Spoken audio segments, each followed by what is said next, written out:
Hello and welcome to tonight's episode where we will be talking about health education around heavy metals because they are found in the food we eat, the water we drink, vaccines, chemtrails, and a lot more. And we all have a heavy metal load that we carry in our bodies. So in many ways, it's about learning how to detox from those heavy metals. And I'm really excited to announce two guests that are joining us this evening. So we've got Anna from Integrity Futures, kinesiologist, intuitive guide, and energy worker of 8 years. We've got Darren from Core Naturopathics, and he's a naturopath and a sports scientist, and he's been working in the field for 30 years. So Darren and Anna, welcome to tonight. And how you guys going? Hello. Hi. Yeah, thank you. It's great to be here. Thank you so much for joining. And I guess let's just give the audience a little bit of a background about yourselves. I know I've given you a brief introduction, but Anna, maybe just a little bit about the work that you do and why you do it. Yeah, sure. I was originally actually an occupational therapist when I was in Scotland, and when I emigrated over here, I discovered kinesiology. And with kinesiology, it was really understanding that we could start to get into all of the beliefs and the fears and the trauma and stuff that's held in the subconscious, and really clear at a really deep level. And so I trained in it. And then became an energy, like I say, a kinesiologist, and then that really developed over time into energy work and stuff. But it's really being able to, access all of that stuff that we can't bring very easily from the conscious mind, because so much of us is made from the subconscious, and that's really where we struggle to make that change is from the stuff in the subconscious. So kinesiology really spoke to me. Because it helps us to access and make the change that we want in our lives. That's right. Awesome. Thanks, Anna. And Darren. Yes, well, as a naturopath, we sort of see the body as knowing what to do and how to do things and when to do things, as long as we manage to keep out of its road. Thankfully, the default setting is balance or homeostasis. Mm-hmm. And as long as we can allow for the processes of signaling and transport and absorption and elimination, then thankfully the body just gets on with things. But there's certainly enough going on today that can conspire to overwhelm our capacity for self-regulation, and that's where we can see disease set in the body that then gets a label or a term, or an arthritis or a autoimmune process or whatever the case might be for people. And we're all about trying to reverse engineer that process, so to speak. The symptoms, whether it be heavy metals or others, is actually the end result of a whole cascade of events that takes place, not really the problem itself.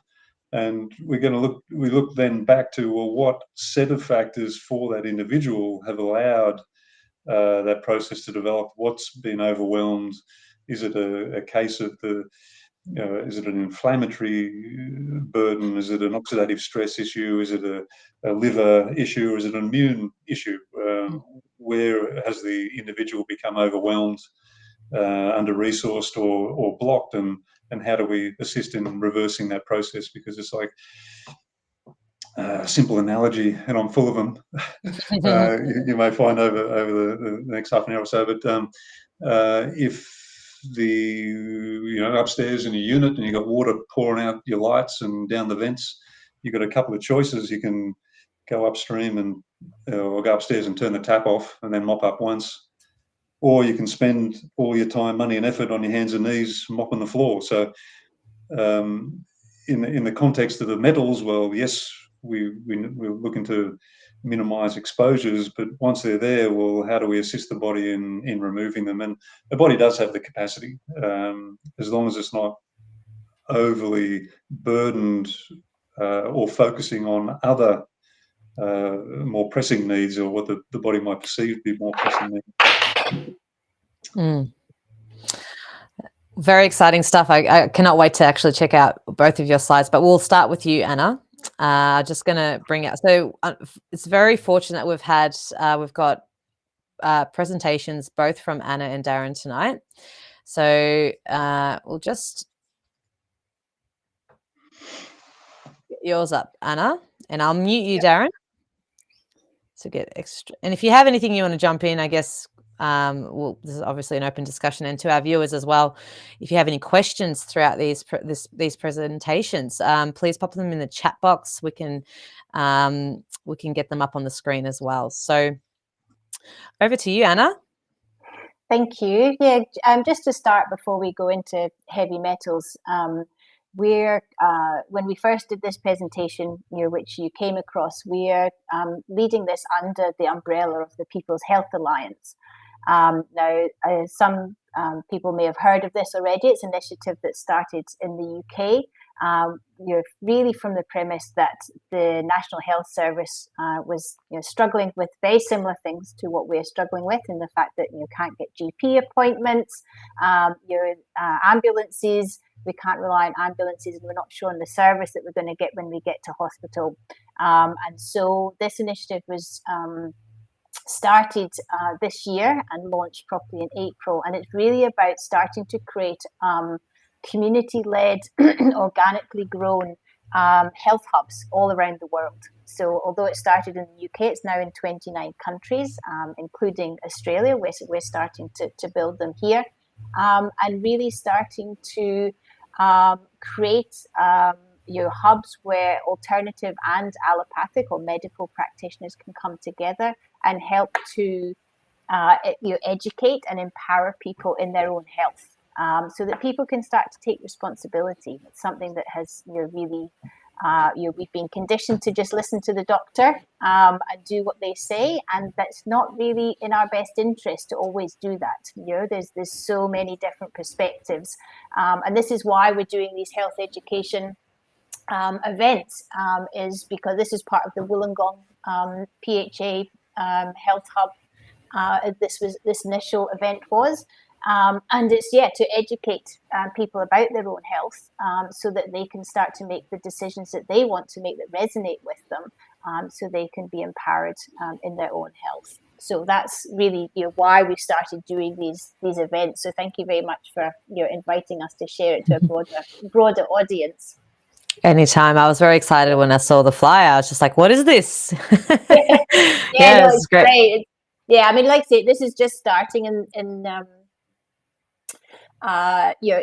Australia. We've just got a few hubs up and running, not up and running, but starting. But we've got a lot of interest, like I said, on the international stage, and we've got a lot of doctors who are from the international stage as well, who are really taking an interest in what we're doing.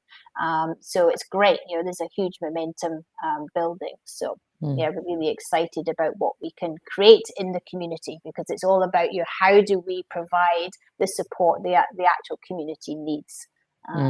So it's great. So thank you for that.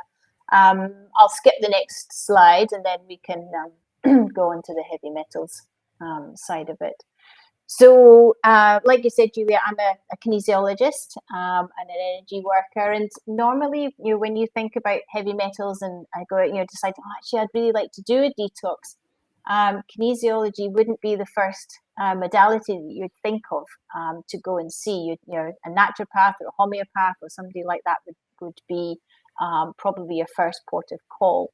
And kinesiology can really help to help supplement that, or combine with the naturopathy or the homeopathy, because from a kinesiology point of view, if you just want to move on to the next slide, is really about understanding that the physical body really works in combination and in relationship to what's happening emotionally, what's happening energetically, spiritually. Kinesiology really brings all of those together and starts to understand what's happening at all of these different levels.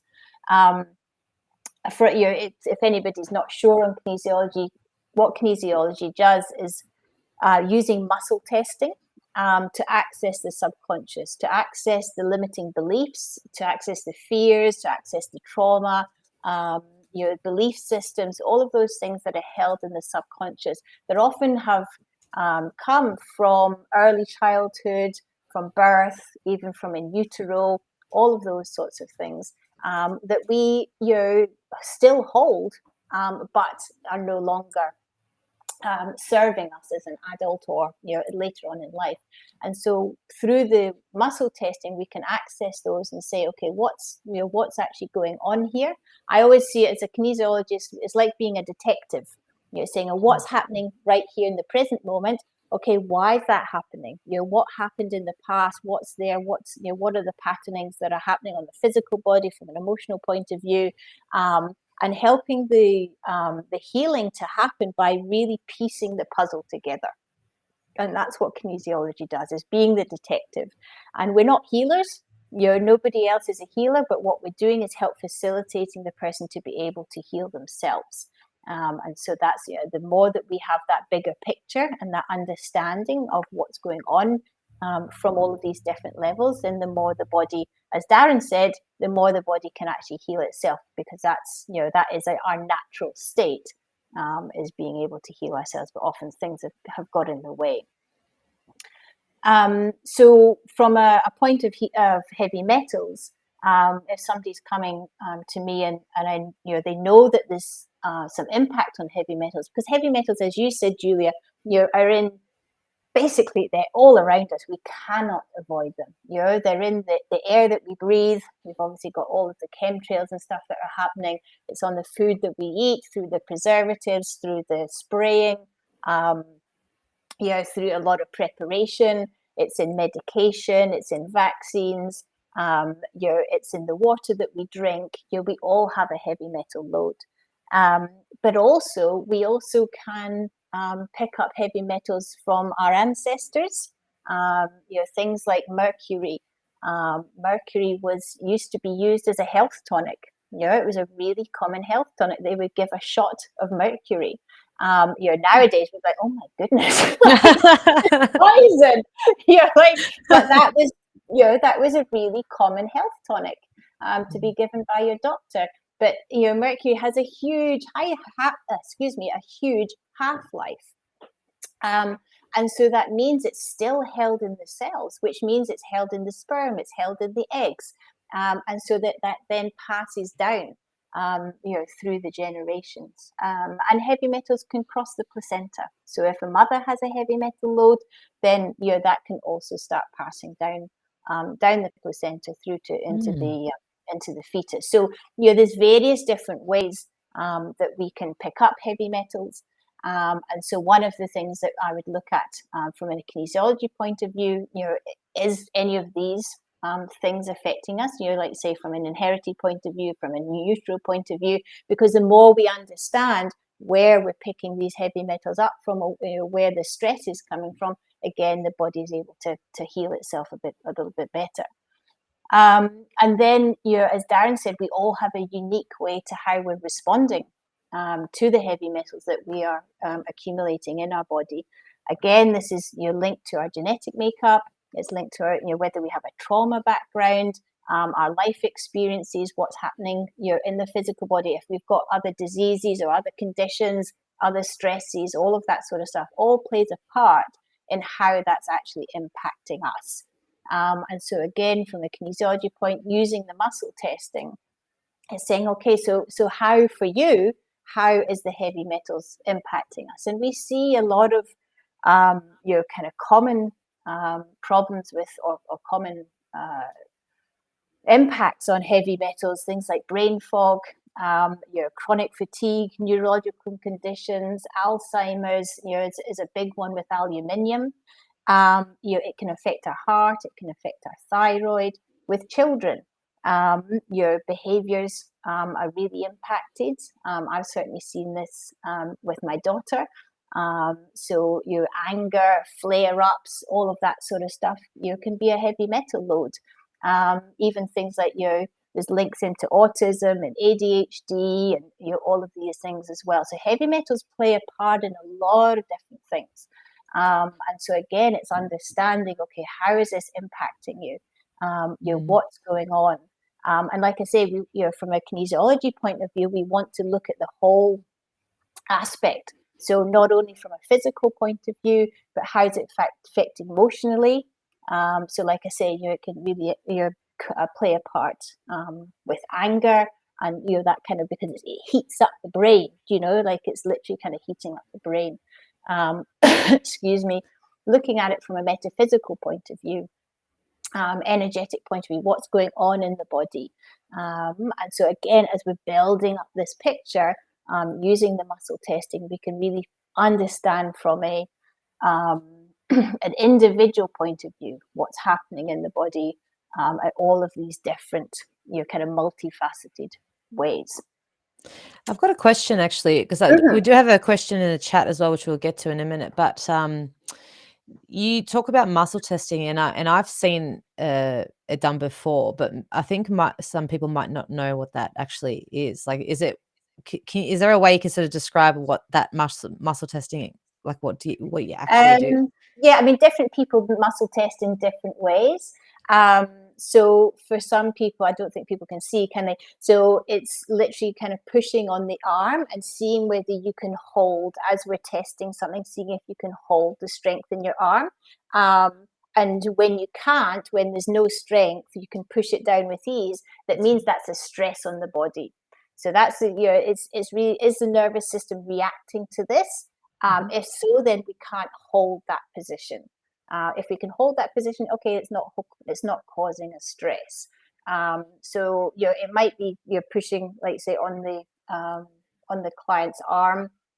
Some people do. I do it on myself as well. So I tune into somebody's body, and then I'll muscle test through my own fingers.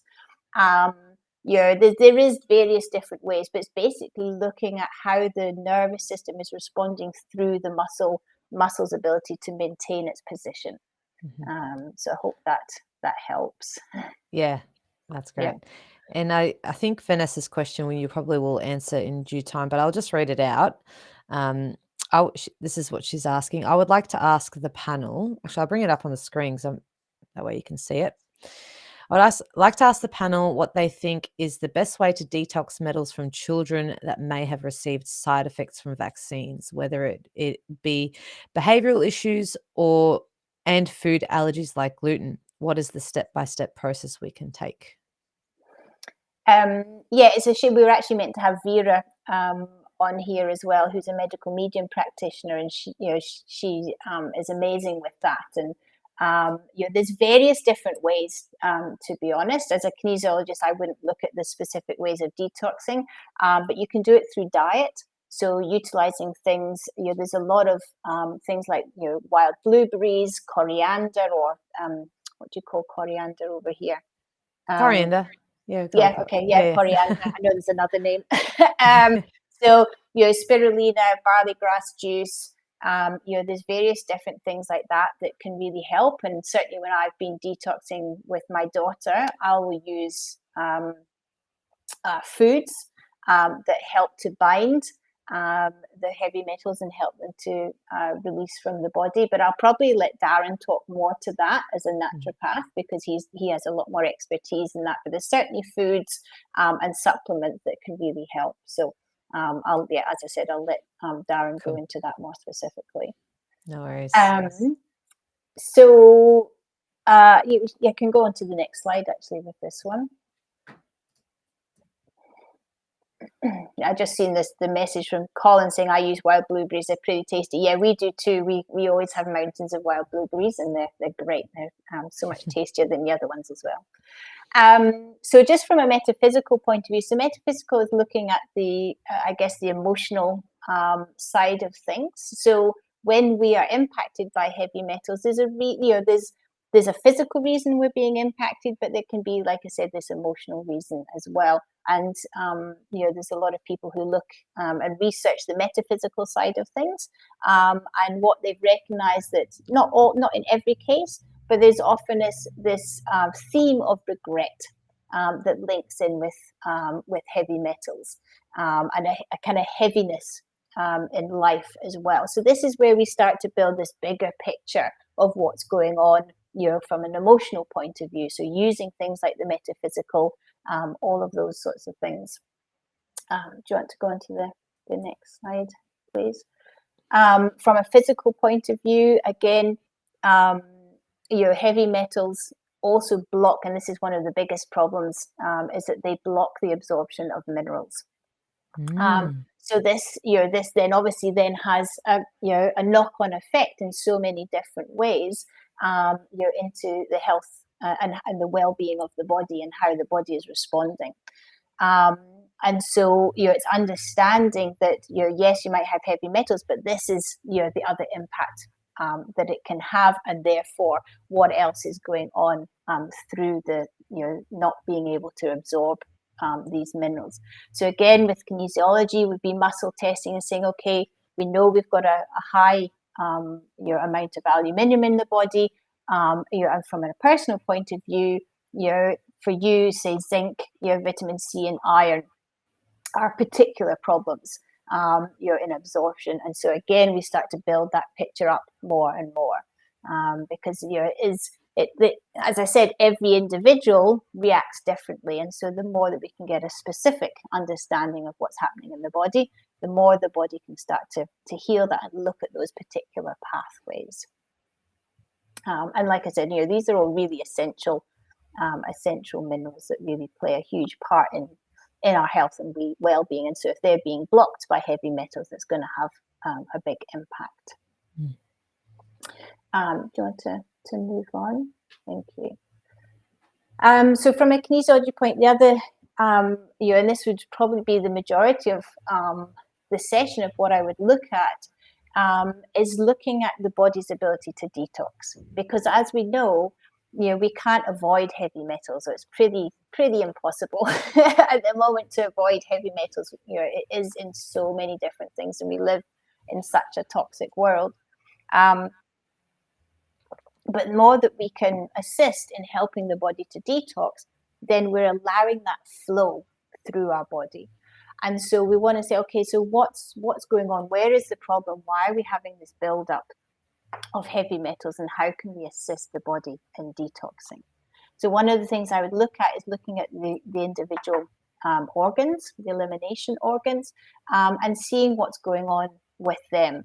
And again, from my point of view, I would be looking at emotional side of things as well. So for example, the liver.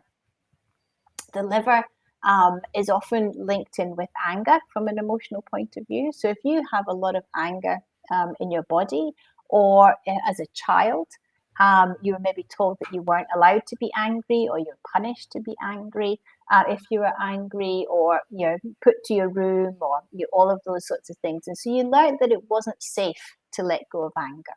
And so you start to store it up, and often we store that anger within the liver.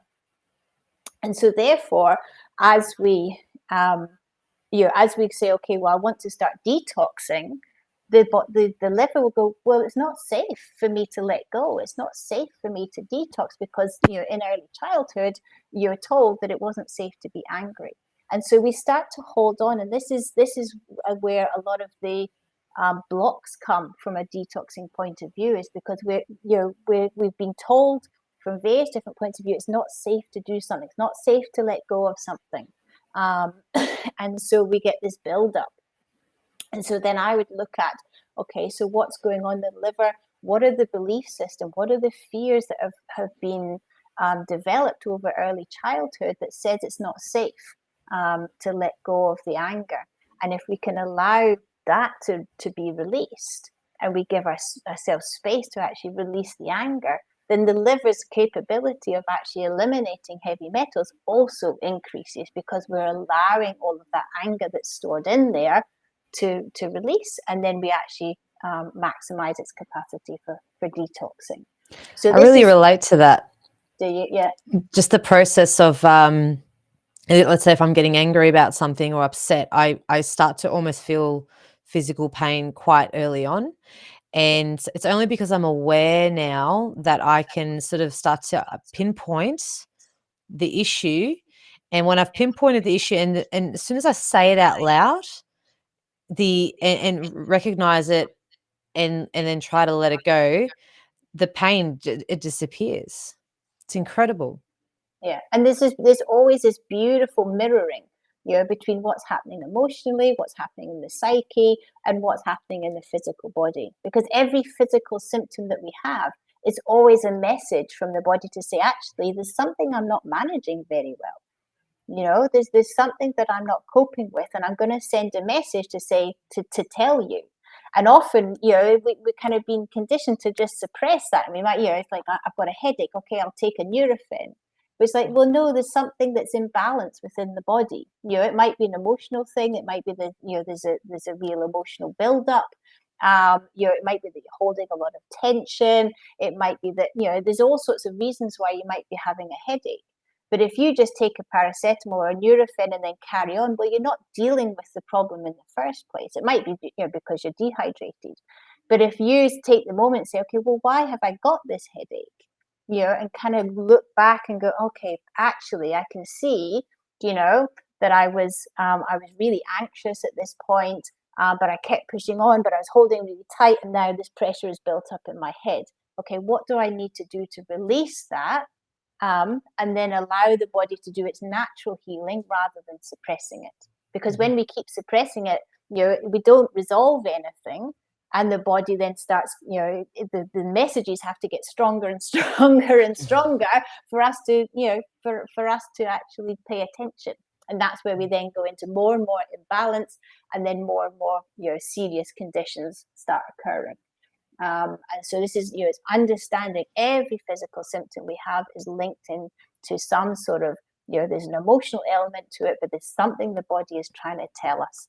And the more that we start to pay attention to this and actually, go, okay, I need to do something about this, rather than just taking a pill or, just carrying on.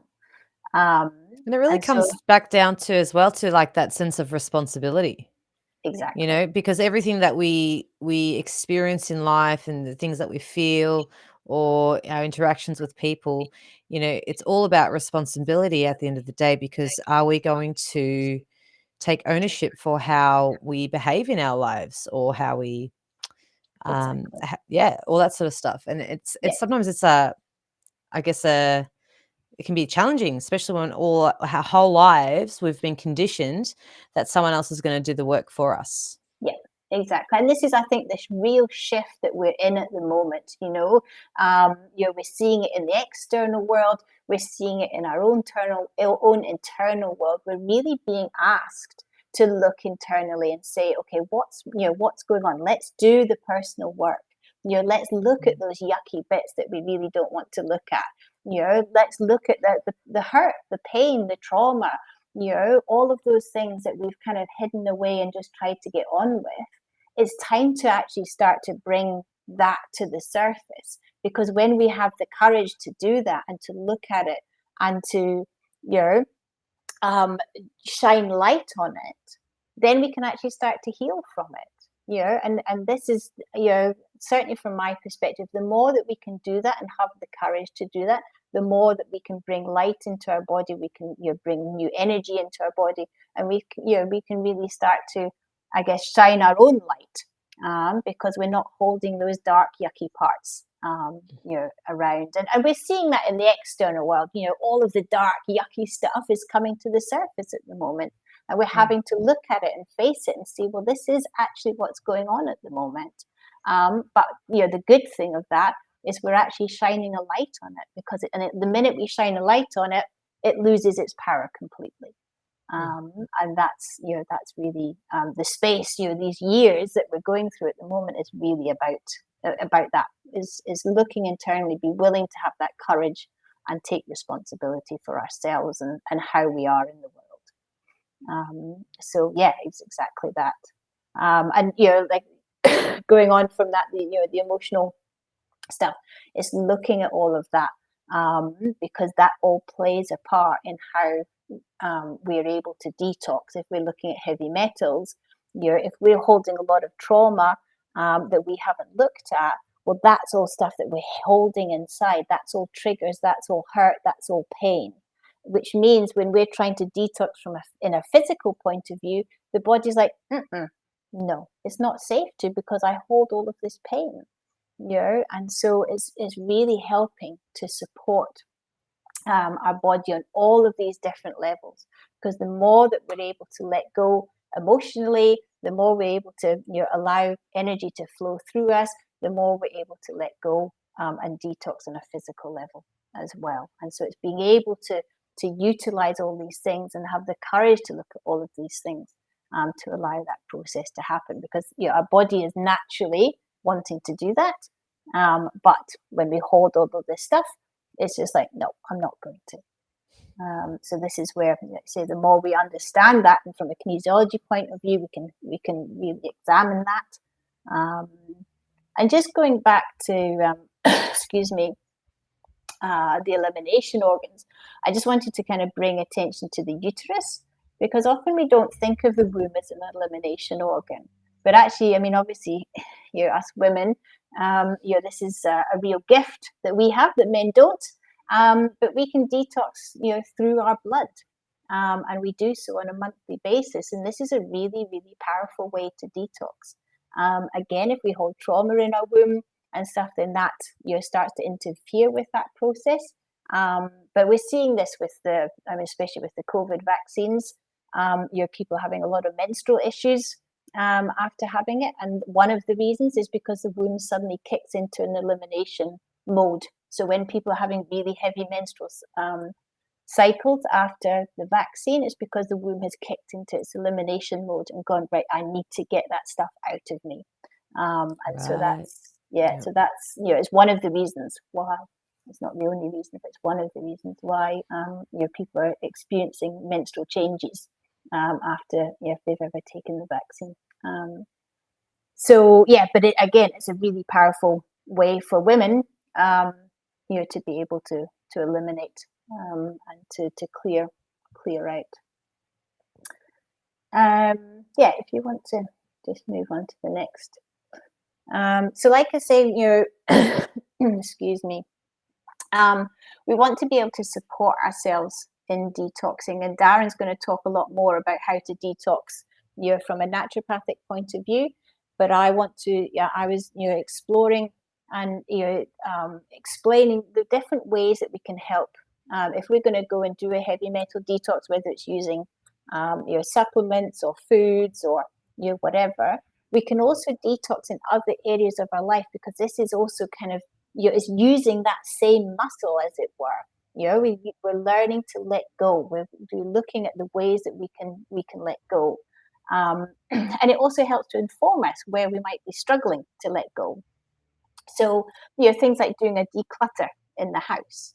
If you've got a house that is full of stuff, it's just like, okay, why am I holding on to all of that? Why am I struggling to let some of that go? It's just okay, well, that's probably another physical manifestation of my struggle to let go. And so if we can, start to look at, okay, I'm going to start decluttering my house.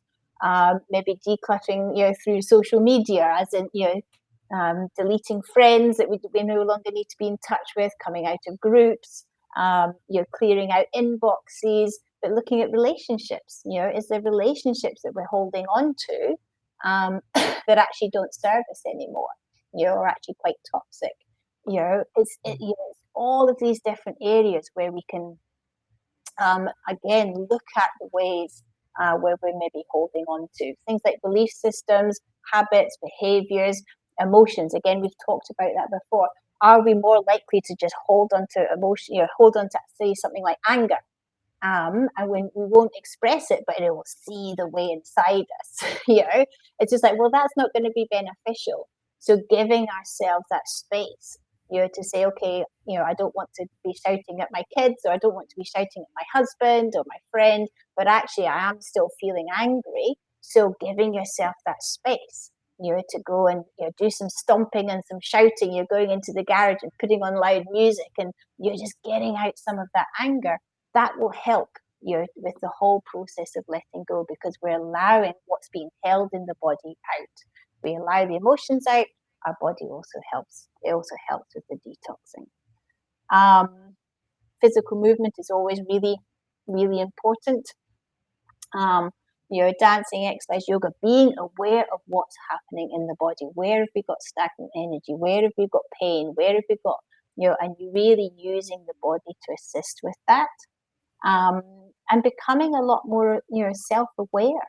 It's recognizing, okay, actually, I can see them holding on here, and start to be curious. Well, what's going on with that? What are the fears? What are the beliefs? What are the stories that I tell myself that stop me from letting go? And start to go into that curious, without judgment.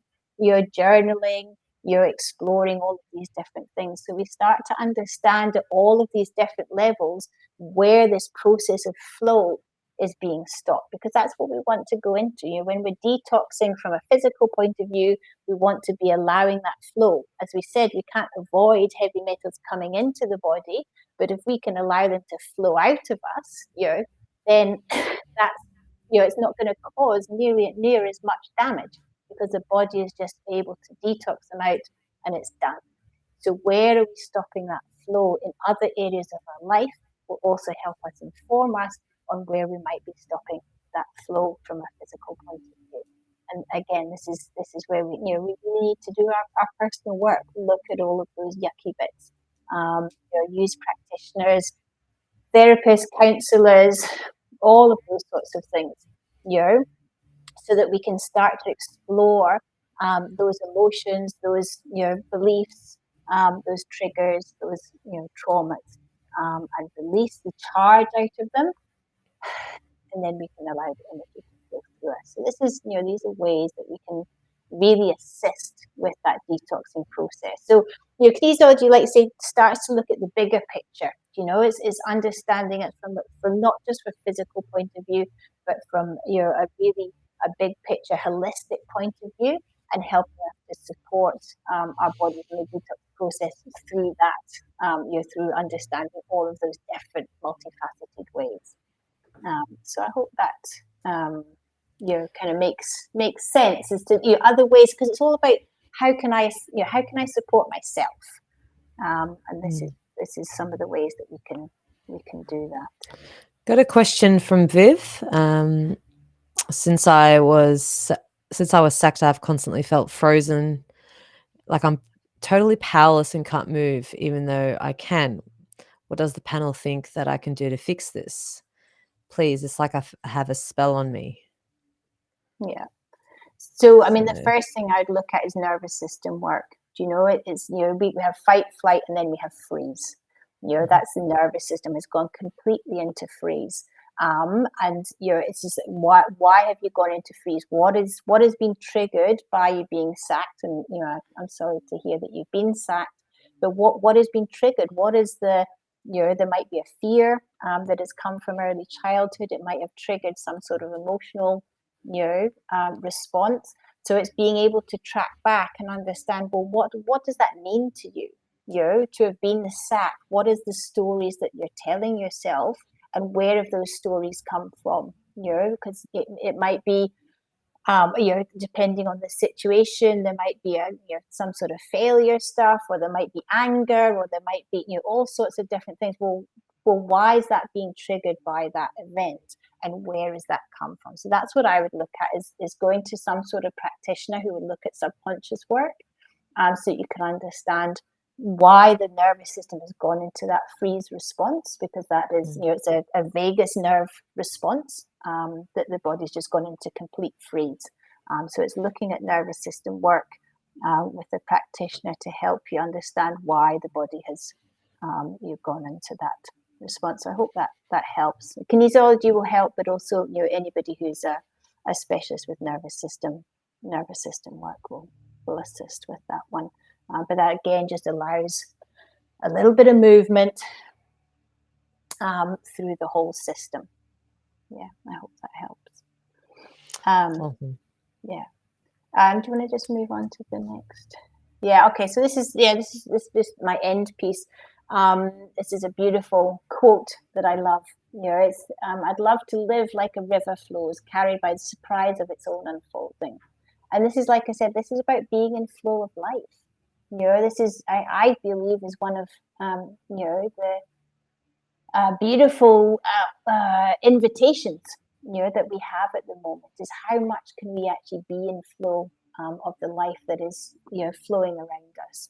And detoxing is part of this. If we can detox from a physical point of view, if we can detox from an emotional point of view, from a trauma point of view, from an energy point of view, we can really allow everything just to flow through us. Emotions, energy, life. It can flow through us. We don't get stuck. I work with this beautiful Aboriginal elder, Grandmother Malara, and she describes us, we're all crystals. We're all crystals, and we're plugged into the grid, and we're here to help bring through your source energy, God energy, spirit energy, whatever you want to call it. But it's our responsibility to look after the crystal and to make sure it's as clear and clean as possible, so that what is flowing through us, through source, and also in our own light, can be as pure as possible, so that we can then shine as pure a light as possible in the world. So from my point of view, I think that is really a beautiful invitation for us, and one of the reasons why detoxing and looking all of this is so important. And yeah, your website, contact number if anyone wants to reach out to you. Yep, thank you. Oh, fantastic. Anna, thank you so much for coming on and just sharing your knowledge, your experience, and I think a lot of people take a lot from it. I know that I have. Anything else that you want to sort of add in there before we move on to Darren? He's been waiting very patiently. No, I think that's it. Like I said, it was this is about looking at from a holistic point of view, rather than the specifics. But Darren will share, much more from a naturopath and a scientific point of view. So, I just hope that helps people to see that there is so much more that we can do for ourselves to support us in all of this. So, thank you very much for having me on. It's been great. Thanks, Anna. We'll stay in touch. It'll be great to and let me know how. Fantastic. All right, cool. Thanks, Anna.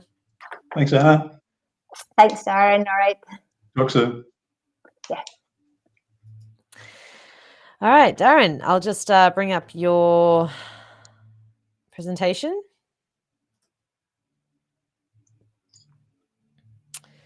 All right. And if anyone has questions for Darren, please pop them in the chat and we'll get started. Go for it. All right. Thanks, Julia. Good evening, everybody. Thanks already to Viv and Shah and Vanessa. Some great questions to start, and I hope I'll be able to cover those adequately for you as we go along. But if not, just throw a message there in that box, and I'll do my best. All right.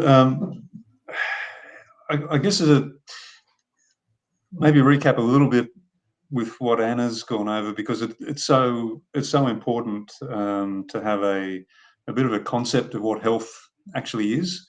And I'll try and keep it pretty simple, but health means that the body has essentially all the energy that it requires to take care of everything it needs to take care of, when it needs to, and how it needs to, and to a point of completion.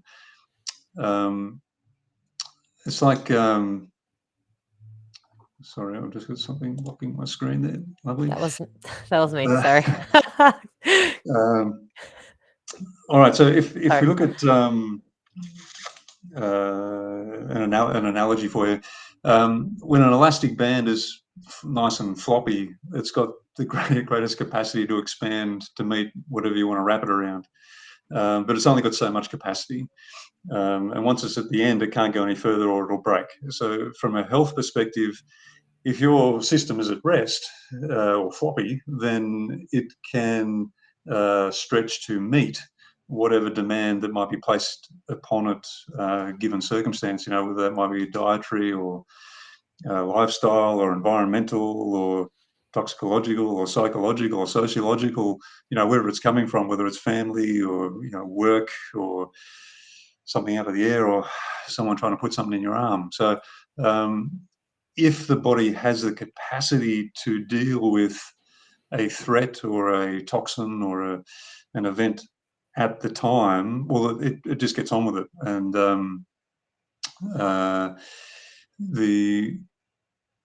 thankfully that as a baseline or a default setting will differentiate between what keeps somebody non-responsive and well in the face of one set of circumstance where others might be completely overwhelmed and sometimes catastrophically so.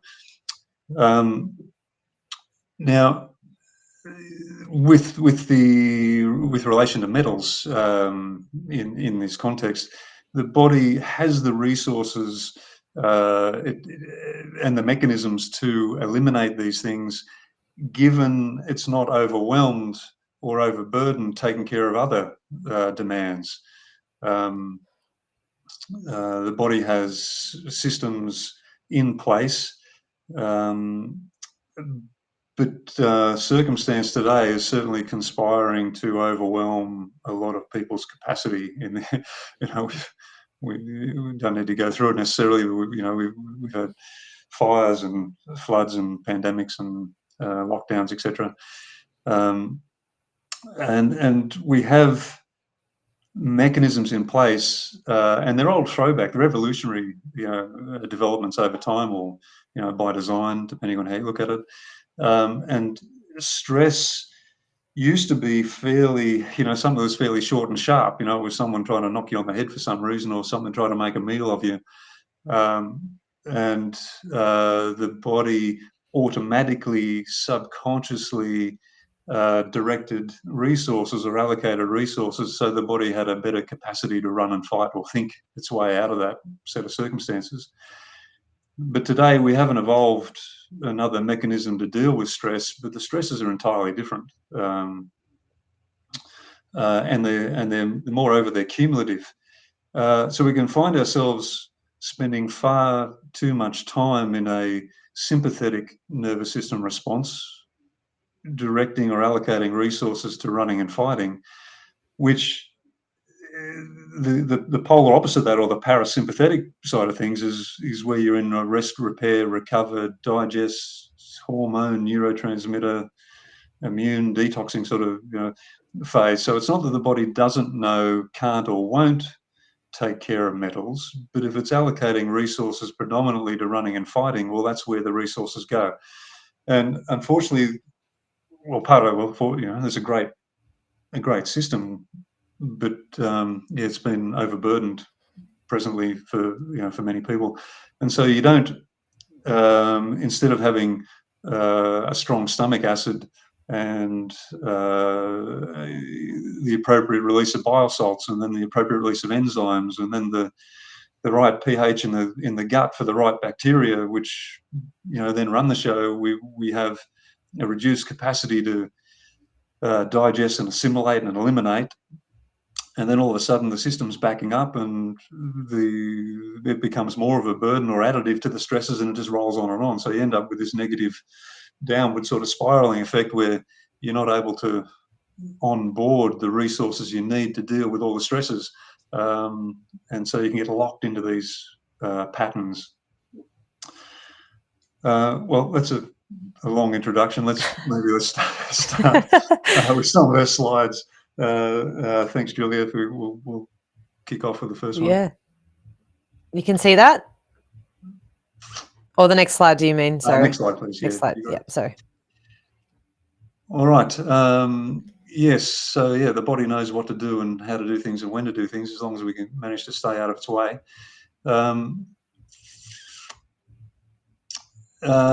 Clinically, yes, we're from a naturopathic perspective, we're wanting to get an assessment of who you are biochemically when you walk in the door, and we're measuring you against homeostasis or balance rather than pathology and symptoms. So we're looking at what's sort of sitting behind, what are the drivers for you that then manifests as a disease. And we might look at that a little bit later. But so next one, please, Julia. Yeah, so clinically, we're looking to try and ensure the body has all the energy it needs, and then it's far or best placed to deal with whatever challenge that you might be faced with. Next one, Julia, please. All right. Yes, the trouble with metals, why they're a problem. Essentially, they mess with stuff. Simply, you've got a situation where primarily they're enzyme inhibitors, and if you look at a hierarchy of needs in the body, right at the top is enzymes, because that's what starts stuff. They catalyze, they initiate, they kickstart. And so, of course, if you don't start something, well, you don't get too far. If you don't switch on the engine of your car, well, you're not traveling anywhere real quick. And moreover, these things will sit on the receptor sites for your beneficial minerals. And minerals are the second thing on that cascade or hierarchy, because once you start something, you need your minerals as cofactors to run your biochemistry. To give you a bit of an idea there, you may want to turn an amino acid into a neurotransmitter. So say you want to make a happy hormone, serotonin. So there's 10 steps. You might have the requirements for 9 of those steps, but if you come to the 10th step and you've only got 20% of the zinc you need, well, the whole process is rate limited or step limited to the amount of zinc. So you only get 20% of the serotonin, and you're not feeling all that flash. So that's the importance of minerals, and really metals and minerals are the rate limiting. It's what sits behind most chronic disease. It's the inflammation and oxidative stress and build up of these things that sits behind all sorts of chronic diseases for people. Next one, Julia, please. Okay. There, I just made it a bit bigger so I can see it. Yeah, metals play no beneficial role in the body that we're aware of, and they're always essentially interfering with stuff. So the more we can, well, firstly avoid exposures, and we'll come to that a little bit later, and then once exposed, have the body in a position where they can jettison and eliminate appropriately. All right, so the process there is a bit of a 3-step process. Firstly, on exposure, the body will try and bind or chelate, grab hold of these things, and in the blood it will do it with the use of things, nutrients in the diet that you hopefully would have got from the diet. Pardon me, with some of the things that will supercharge, so to speak, that capacity in the blood is some of these superfoods, in inverted commas, coriander, chlorellas, spirulinas, kelps, that are so or very nutrient dense and provide the body with some of the resources to grab hold of these things when they're circulating in the blood. If that doesn't happen, the body, because of the toxicity of these things, will try and store it, keep it out of harm's way. So they'll put it into the fat stores, and it'll go into the bones. It'll even be hidden away in the brain, which over time becomes problematic because these things are cumulative. Okay, so if the body manages to grab hold of it in the blood, takes it to the liver, where it's then conjugated. So for elimination. So we need to have the liver in good operating order. so it can then conjugate these things, and then it drops through the bile from the bile salts into the intestines. And then we need to be in a position to have those things chelated or bound in the gut for excretion. And there's a few slides we'll come to later on that will give you some insight into what those things might be. But yes, so the wrap up of these things and why there's such a problem is the effects on the cell, the disruptive nature on the cell, really gives it a bit of grief in the when it comes down to the cellular level. We've got 130 odd trillion cells, and it messes with all of them. So if you can't get something in and out of a cell because of the inflammatory nature or exposure to the metal, then you reduce the capacity to get oxygen in, for example, and the cell can't make energy. 90% of your cellular energy comes from the use of oxygen. So if you can't get oxygen in, your cells can't do whatever they're supposed to do, whether it's brain, nerve, liver, kidney, whatever it might be.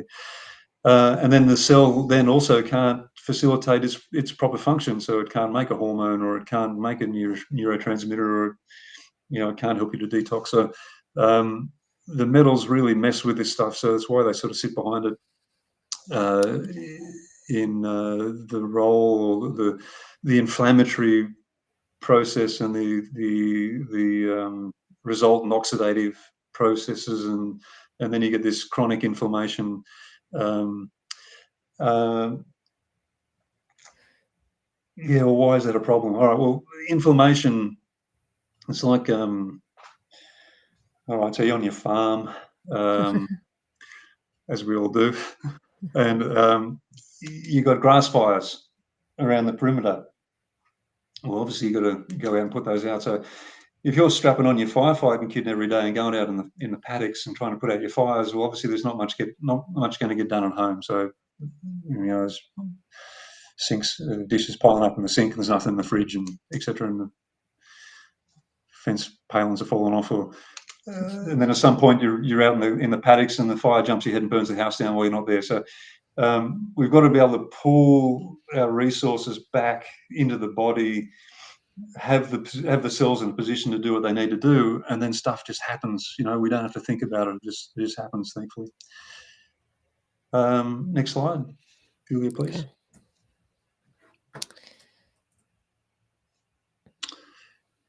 Okay. All right. Yeah. So why does this stuff affect some people more than others?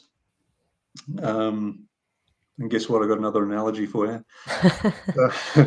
All right. So we've got a group of friends go out, and unfortunately they come across a salmonella with a pizza with a bit of chicken with salmonella, and you've got one person is hospitalized, throwing up. You got a couple others who got really upset stomachs, and the other three go, well, what's the matter with you blokes? I had the same pizza. There's no problem. So it really depends on your capacity on exposure, and whether this is a metal or a virus or anything else in the food chain or an environment. If your body can deal with it, it happily does. And if it can't deal with it, well, it soon lets you know. And then we've got all sorts of things like inherited tendencies. We blame mum and dad, but and they blame their mum and dad, and at some point we've got to take responsibility for these things to correct them, because we're just bathing in a whole lot of stuff that's not serving us real well at the moment. So we've got situations where some people have a real weak point in their detoxing capacity, or a marked decreased capacity to deal with inflammation. It's not that the body can't or won't. It's just you've got a weak link in a chain, and that's what will show up first for that person. It's actually interesting that you say that, because the first time I detoxed properly, I think I did a 3-day juice fast, and just to clean out, anything that was, well, just to fast, because I hadn't really done it before.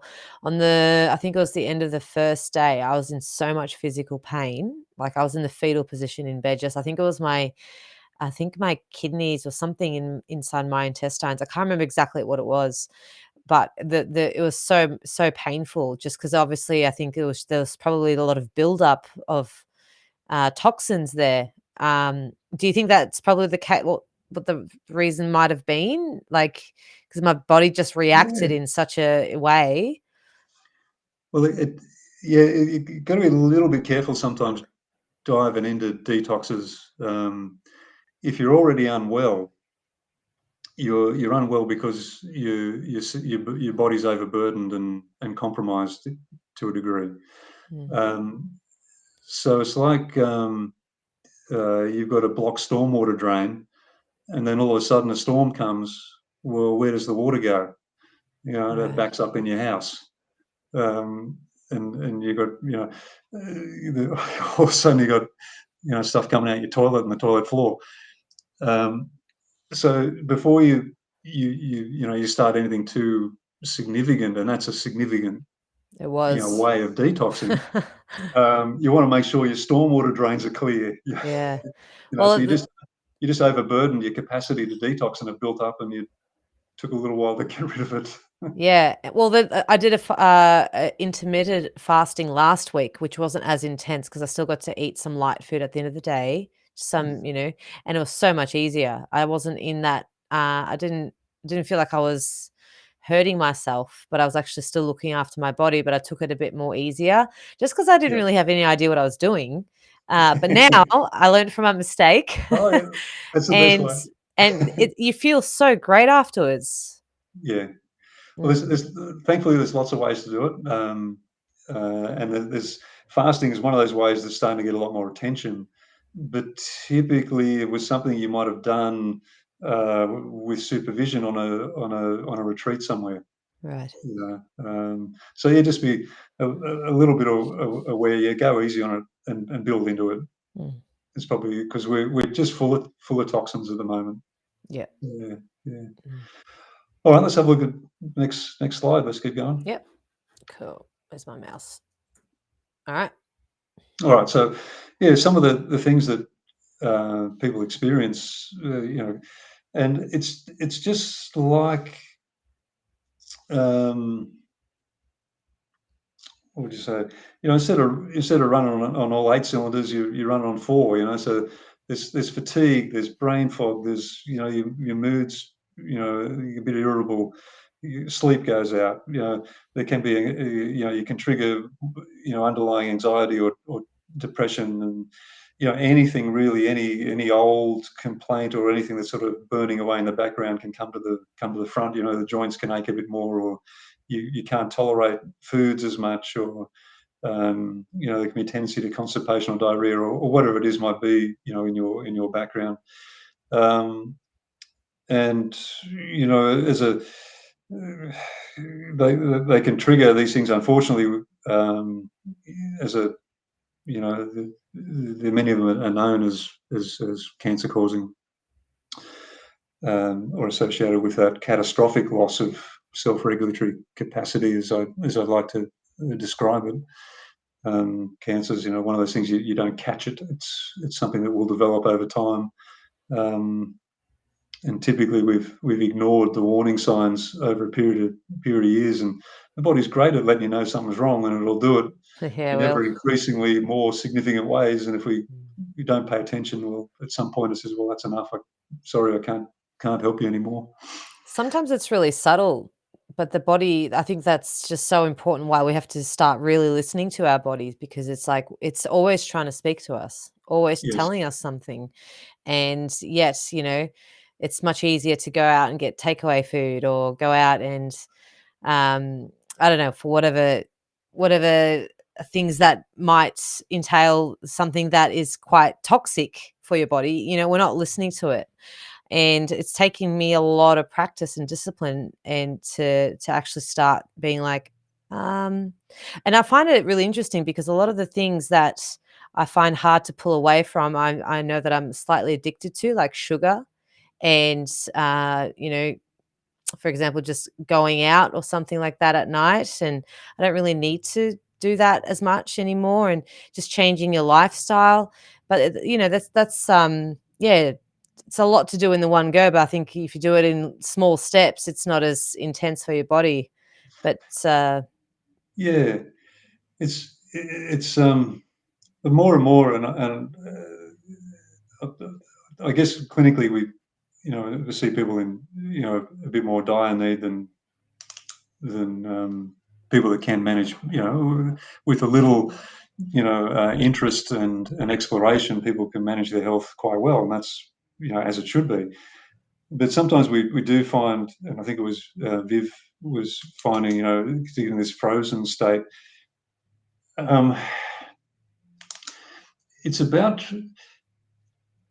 how can I put it, finding ourselves in a position where we're bringing a lot of this subconscious automatic reactivity to circumstance and finding ourselves more aware and proactive in our decision making.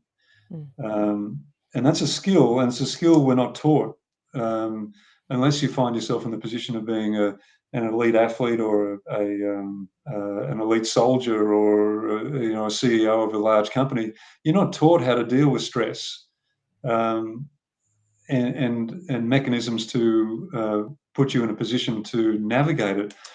Stress for most of us is something that builds and builds, and all of a sudden your body is automatically responding in a reactive way. And so this is where you can find yourself, verbalizing or running or fighting or hiding or whatever it might be, which none of these serve us all that well. But the skill is to be able to create a little bit of distance, and on exposure or on triggering, to go, okay, I know what that is, and then say, okay, well, what do I want to do about it?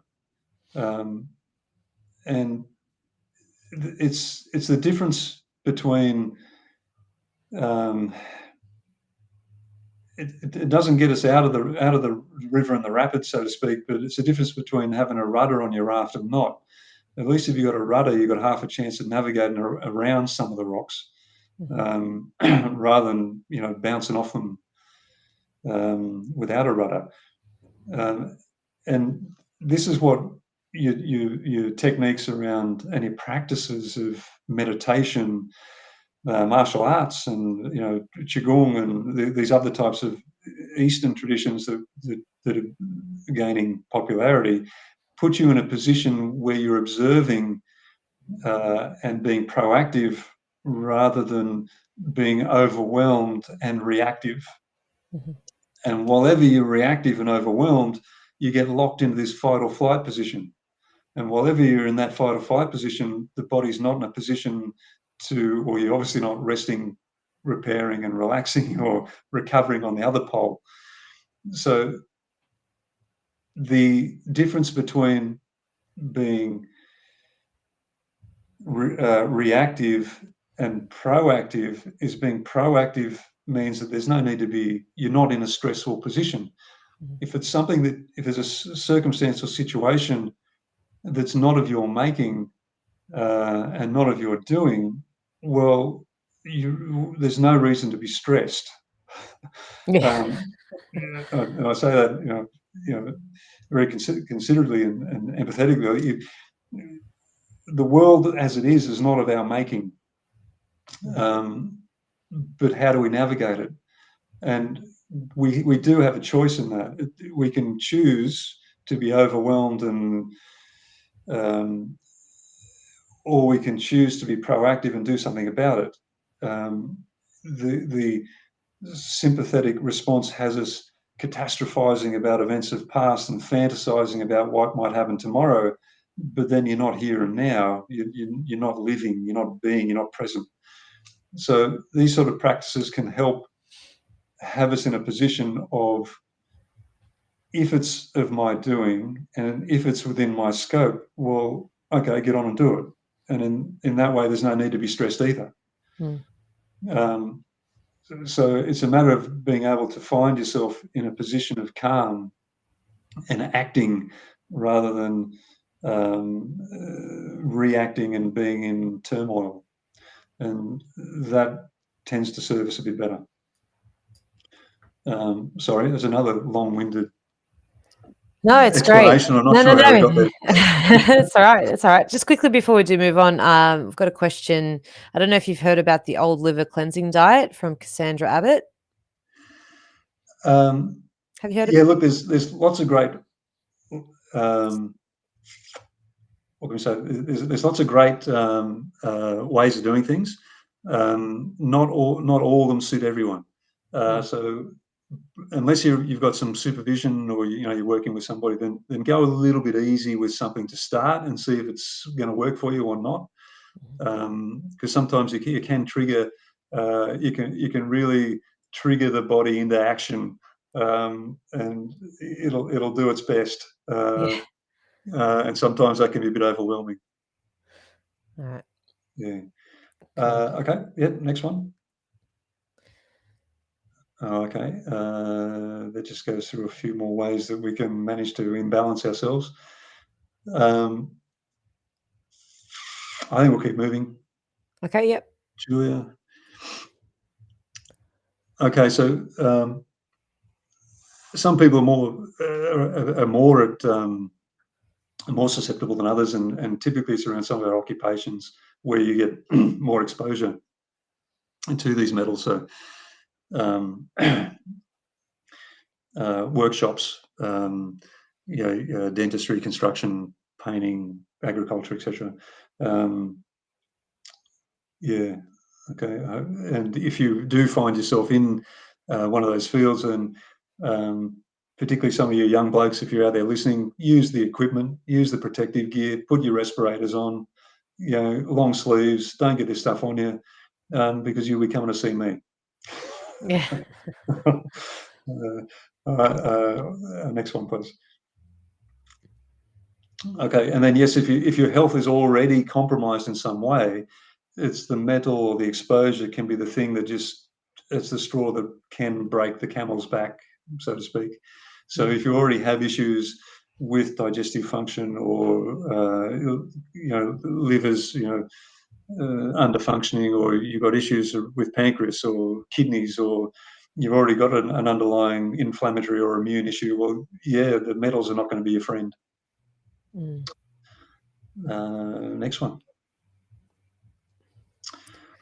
This one's really got my interest, sparked my interest, because I was like, how do we know how much we have in our system? Yeah, it's one of those ones that, look, we're very big. If you don't measure it, well, you don't know. If you don't measure, you're only guessing. So this is a really interesting piece of tech. It's a French university initiative. They've been at it a couple of decades now.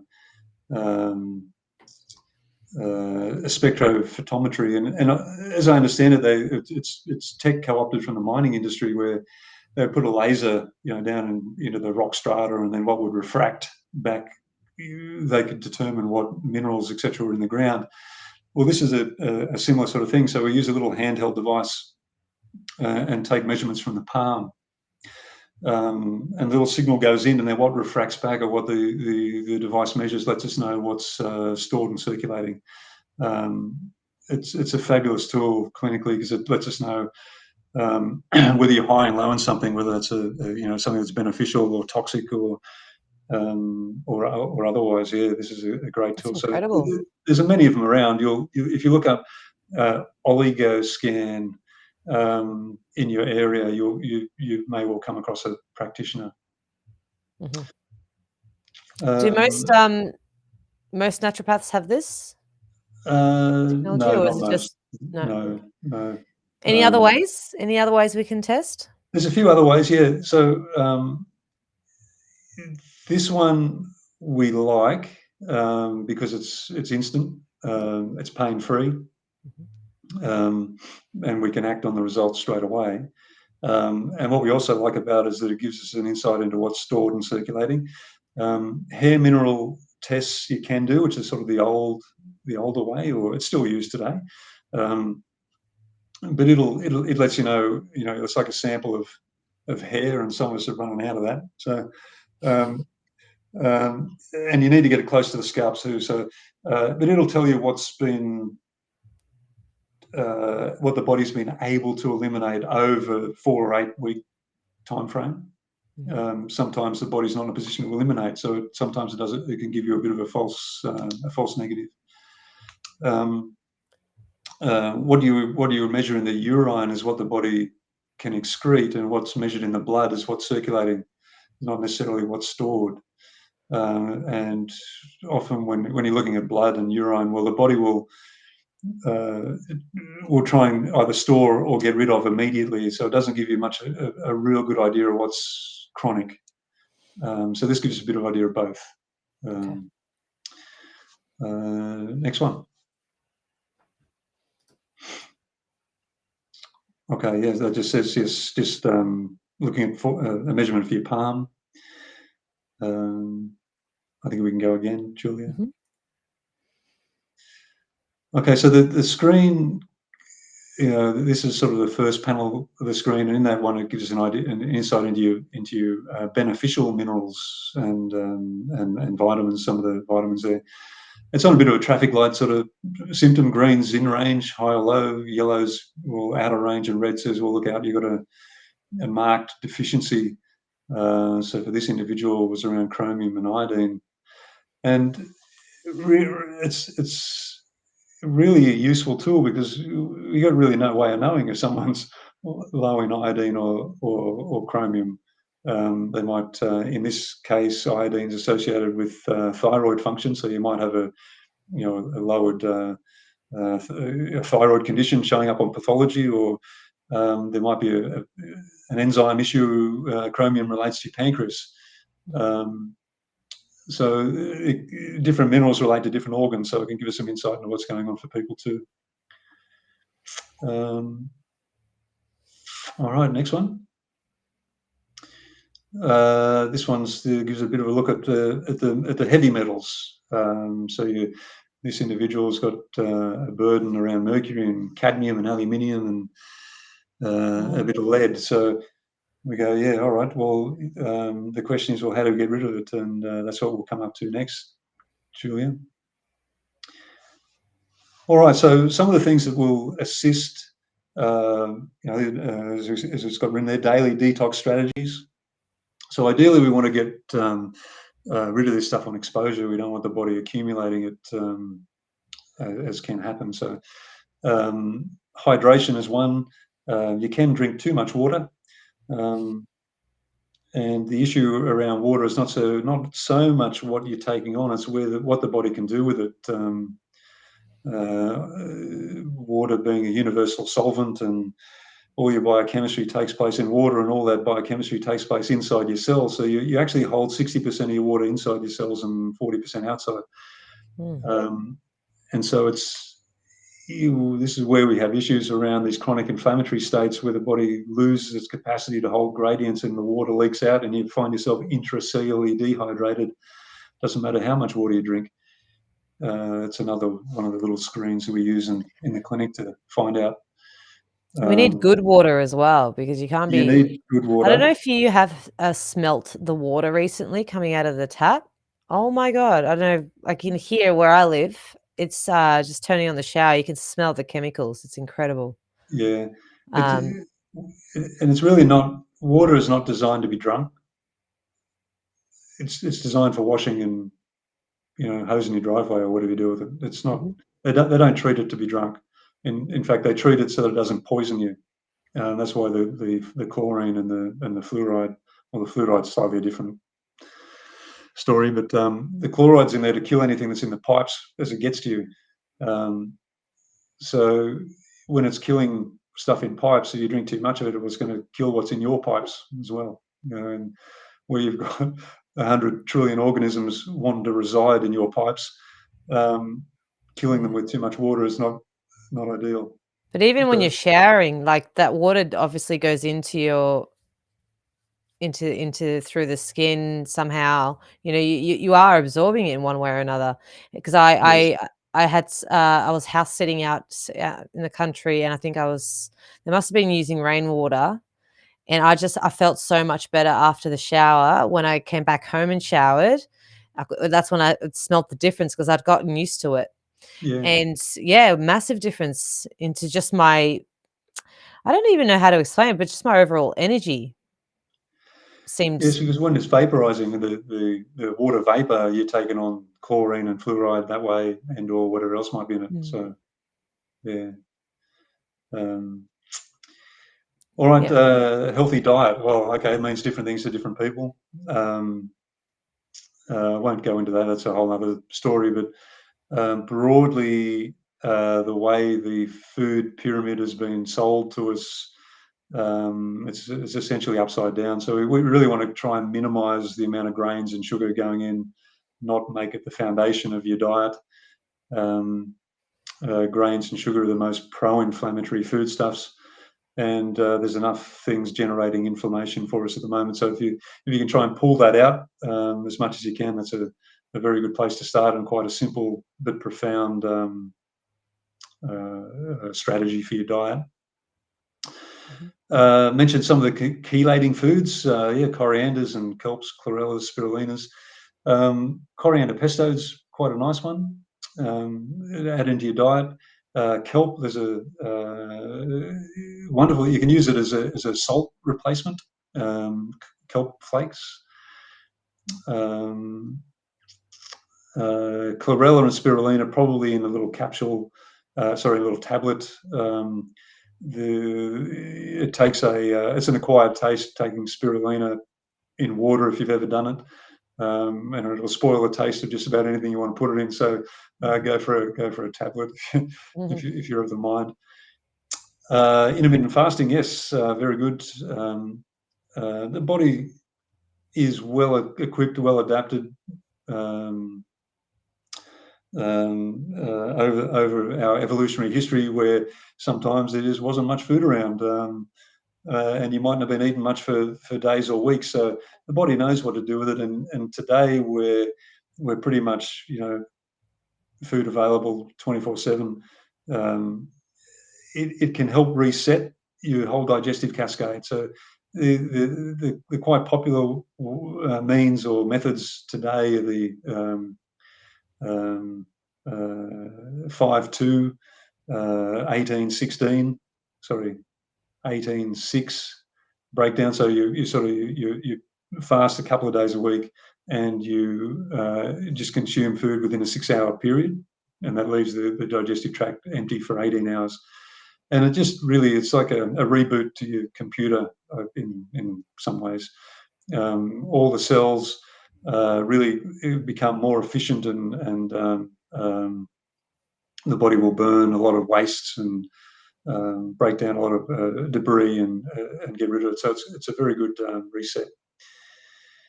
Exercise, well, everybody should know about that. I'm not going to go into that. But essentially, the heart will pump blood away from the body, but to have it return, you need to contract a muscle.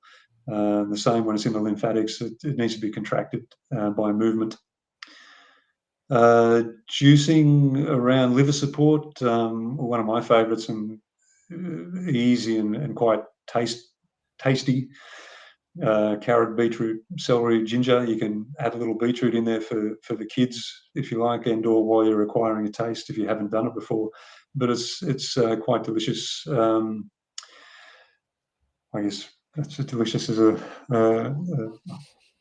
subjective term. But certainly organic if you're going to juice, because if you're juicing produce with pesticides, well, you're just concentrating pesticides. Sweating, whether through exercise or saunas, can help take a load off your liver and your kidneys and your digestive tract. The body will put these things out through the skin, given half a chance. And this is where your fire infrared saunas sort of come into their own to help eliminate these metals. Supporting the digestion, because the preferred route is via the bile salts into the gastrointestinal system. And if you have a tendency to be constipated, well, all they do is sit there and get reabsorbed, and they just go round and round. And the key around, as we were sort of discussing earlier, for your motility and digestive function is a balanced autonomic nervous system, because if the body finds itself spending or directing allocation to running and fighting, well, it's not digesting. So you'll find that the body just switches off the digestion for a time until it switches back on. So it's just a signaling issue. So when you're zen, you're digesting and you're recovering. When you're not, well, you're doing other things that are stretching your elastic band. Some of the binders quickly, activated charcoal, zeolites, fulvic, humeric acids. Well, but I think in the next couple of slides we'll have a look at some other things to assist in directly eliminating metals.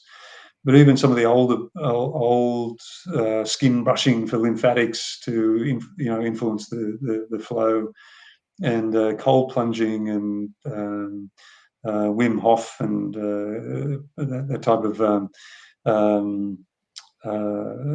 breathing techniques and things are also becoming more and more popular.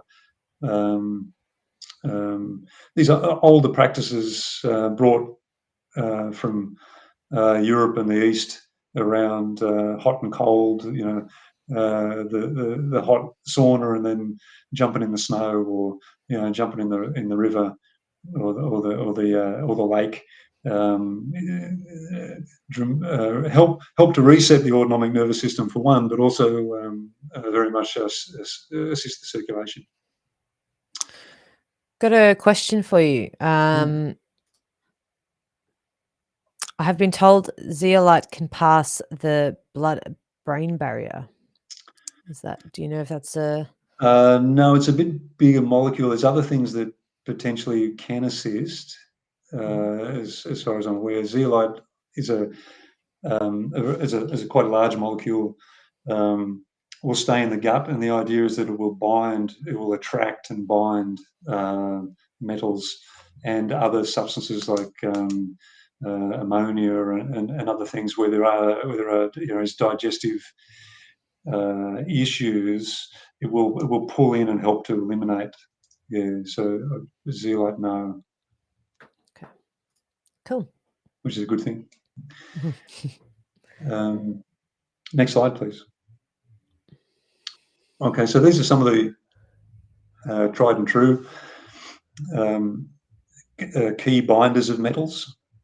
And these are typically or primarily in the gastrointestinal system, other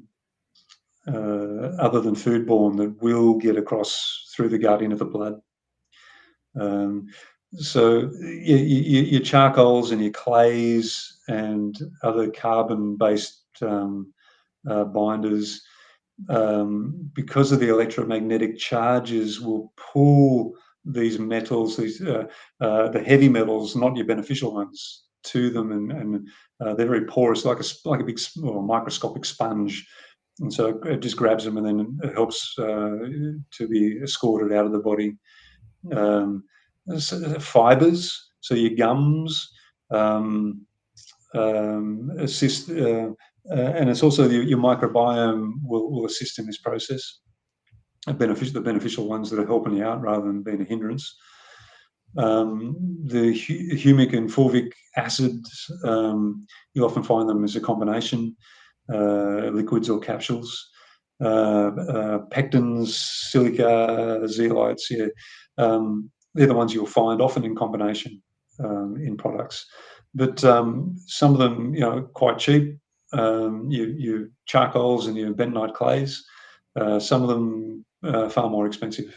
But there's something that typically you can put into your diet if you suspect, or even just day to day. These are things you can add in. Next slide. All right. I don't know how we're going for time, Julia, but if you've got a couple of minutes, that's all right. We're good for time. Yeah. In the clinic, we're a little bit specialised.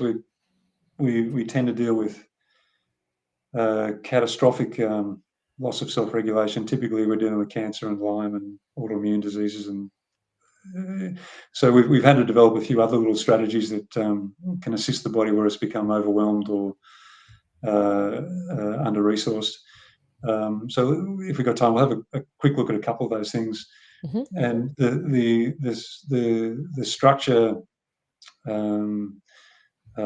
for heavy metal detoxes will run sort of in the order. So we'll go next slide, please, Julie. So this one's an interesting unit, pulsed electromagnetic fields. And we're hearing more and more about it, particularly in the context of 5G and EMF, from computers and telecommunication towers, etc. Microwaves. Energy is all on a spectrum of beneficial to quite toxic. And this one is quite a strong device. We use a lot of electromagnetic devices in the clinic, and it sort of comes a bit under an umbrella term, not unlike, say, for example, the transport umbrella with cars and buses and ferries and taxis and trams. Well, there's a whole lot of different therapeutics will come under the pulsed electromagnetic therapy umbrella. Which is quite strong. We actually call it the thumper, whereas it's a couple of Tesla coils come together and produce an electromagnetic discharge through that little coil that you can sort of see sitting on top of the device. Mm-hmm. There's more information on this on our website if anyone has the interest. Yep. They can have a look at all these therapies. But this one used in clinics in Europe around modifying tumour environments. The issue with tumours, particularly the hard ones, is that you get a change in the fluid dynamics, so you can't get things in and out, including chemotherapeutic agents. So we come at it, well, how do we modify that environment to try and assist the cells in re-establishing order where it's been lost? In the USA, where that sort of thing was taboo, they use it more around non-union bone fractures and organ prolapses and non-union bone fractures, ulcers, that type of thing. So it can dramatically energize and upregulate the capacity for repair, essentially. In this context, it really dramatically will mobilize toxins. And I had one of my friends at the time who was had a. We're going back a while now, and unfortunately, he was a guinea pig when I first got it. So let's see if we can get some of this stuff out of you, mate. And unfortunately, we mobilised, not unlike your experience, Julia, with your toxic overload. I crippled the poor fella for a number of days because we really made him sick. It just pulled too quickly out of his system and made him really, really unwell. All right. So in this context, in the therapy, we want to mobilise the toxins. So that's the first one. So we'll go to the next slide if we can. Then we'll utilise this is G-force. So once we've mobilised it, we want to get it out of the extracellular spaces and put it into the lymphatics for elimination.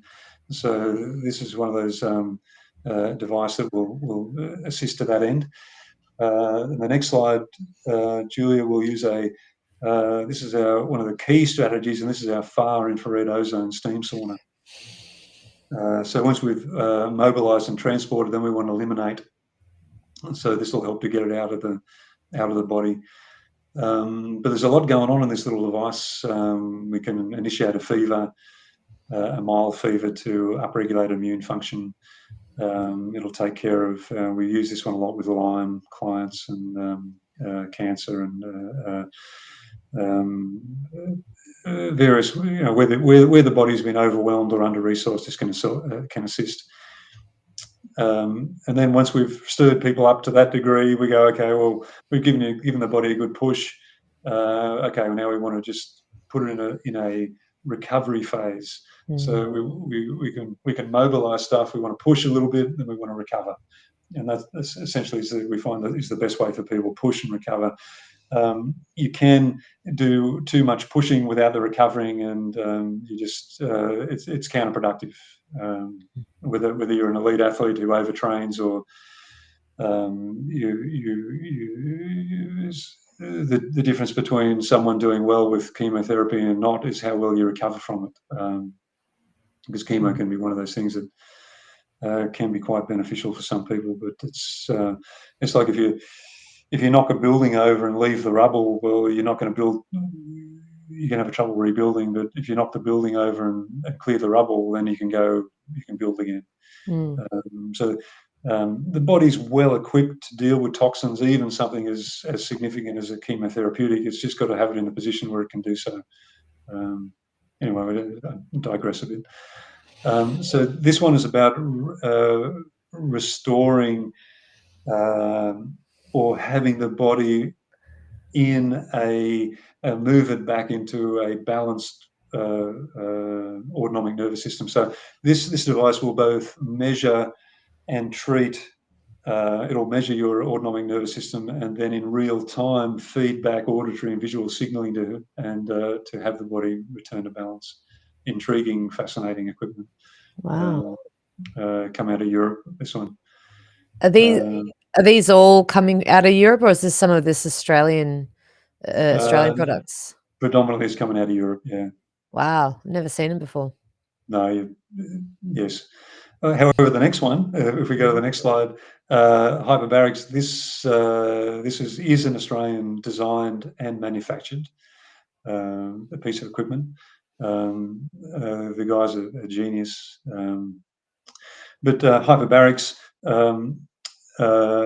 Once we've supersaturated the body with ozone, which breaks down into oxygen in the body, then the mild pressures that you're under in the chamber push the oxygen into the cells, bypassing any of the blocks to or by the inflammation.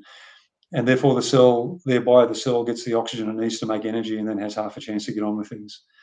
So that's our... and then we'll be using binders and chelators and nutraceuticals to get these things out of people. And this is where we find,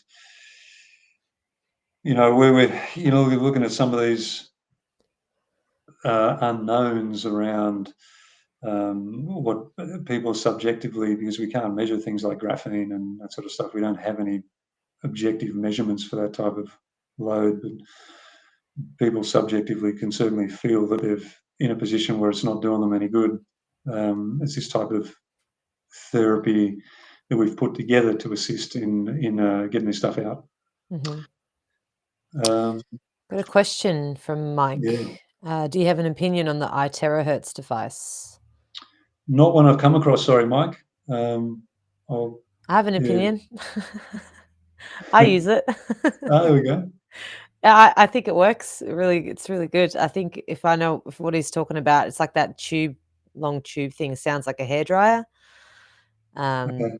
Anyway, it uses infrared technology in order to heal the body, and it's anything that I have any sort of pain in my body, I use it, and it's hopefully we're talking about the same thing, but yeah, it works. It's great.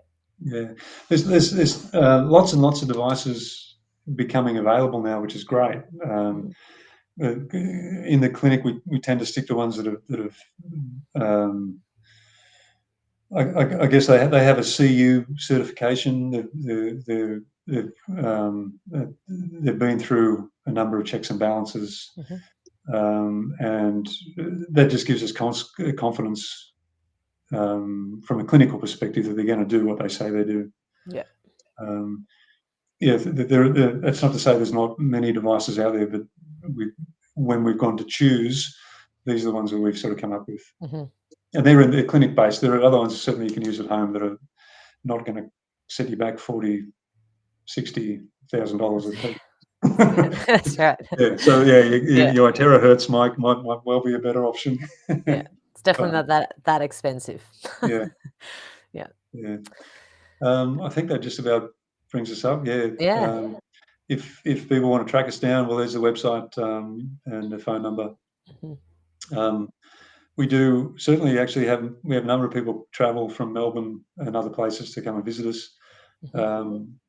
Typically, it's where there's something that's really been bothering them for a time, and will come and spend a couple of weeks with us and have a treatment daily. But there's lots of different options.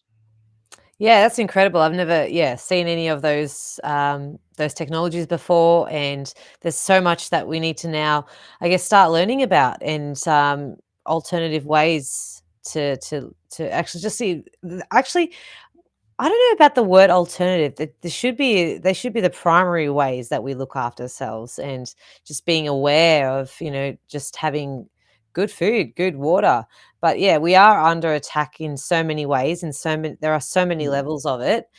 So it's just my head just goes straight to, I can't avoid all of it, but I can certainly allow these toxins and these metals to I guess come out of my system as quickly as possible too.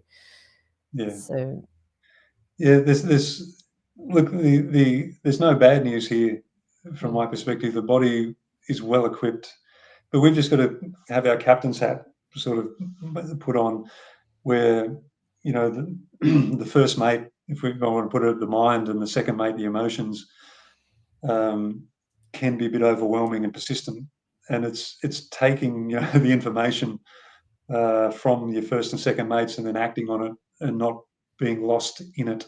And that's a skill. And if I come back to what I was talking about before, unless you find yourself practicing some sort of technique to become aware of the mechanisms and machinations of your mind and your emotions, they're tools and servants. They're not your master and shouldn't be. So it's if you're finding yourself being a little bit overwhelmed by these things, well, we need to come out of the cabin and put the rum bottle away and put your captain's hat on and take the good information and put them in their place and say, okay, well, that's fabulous, thanks, and you go and do this now because I'm the captain. That's right. Darren, thank you so much for joining us this evening. The information's been incredible from both yourself and Anna, and unfortunately Vera couldn't make it tonight. Maybe we can get her back on at some point. She had some great information as well to share. I'll actually link her details in the comments below, just in case people want to check out her website as well. But for now, I guess we'll wrap it up. Let's stay in touch, and thank you very much for sharing your information. No, it's a pleasure. Thanks, everybody. All right, and thank you everyone for tuning in. We'll be uploading this to BitChute and Rumble afterwards as well. And please share, like, and all that sort of stuff. See you guys. Oh yeah, next week we are back Monday night, not Sunday. So, all right, thanks guys. Good night.